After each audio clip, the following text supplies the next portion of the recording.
2025 జనవరి 13వ తారీఖు నుండి 2025 ఫిబ్రవరి 26వ తారీఖు వరకు సుమారు 44 రోజులలో మీ ఇంట్లో చిన్న పిల్లలు జన్మించారా? ఇది మహాకుంభమేళ టైము. ఈ టైంలో మీ ఇంట్లో పిల్లలు గనక జన్మించినట్టయితే వారు కారణ జన్ములండి. వారు అవతార పురుషులు. 144 సంవత్సరాలకు ఒకసారి వచ్చేటువంటి ఈ మహాకుంభమేళలో జన్మించినటువంటి పిల్లలు మహర్జాతకులు. అలాంటి మహర్జాతులకు మహర్జాతకమైనటువంటి పేరు నిర్ణయించాలి. అదృష్టాన్ని కలిగించేటువంటి పేర్లను పెట్టాలి.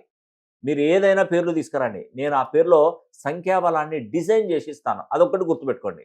మీరు న్యూమరాలజీ మీద నమ్మకం ఉందో, నమ్మకం లేదో, ఒకరికి నమ్మకం ఉంటుందో, ఒకరికి నమ్మకం ఉండదు. దానికి మనం ఏం చేయలేము. నమ్మినటువంటి వారు ఖచ్చితంగా నా దగ్గరికి వచ్చి మీ పిల్లోడికి చక్కటి పేర్లు పెట్టుకోండి. నేనిచ్చే పేర్లే కాదండి. మీరు ఏదైనా పేర్లు ఇచ్చినా కూడా దాంట్లో కరెక్షన్ చేసిస్తాను. నేనిచ్చిన పేర్లు మీకు నచ్చకపోవచ్చు. కానీ మీరే ఓన్‌గా ఏదైనా మంచి పేరు అనుకున్నారనుకోండి, ఆ పేరు నాకు తీసుకురండి. నేను కరెక్షన్ చేస్తాను. పిల్లోడు భవిష్యత్తు బావుంటదండి. పదే పదే చెప్తున్నాను.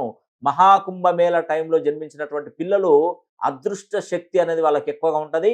పంచభూతాల నుండి శక్తిని సమకూర్చుకుంటారు. ఇది మాత్రం మర్చిపోకండి. ఇలా ఎవరైనా జన్మించినటువంటి వారు ఎవరైనా పిల్లలుంటే వాళ్ళకి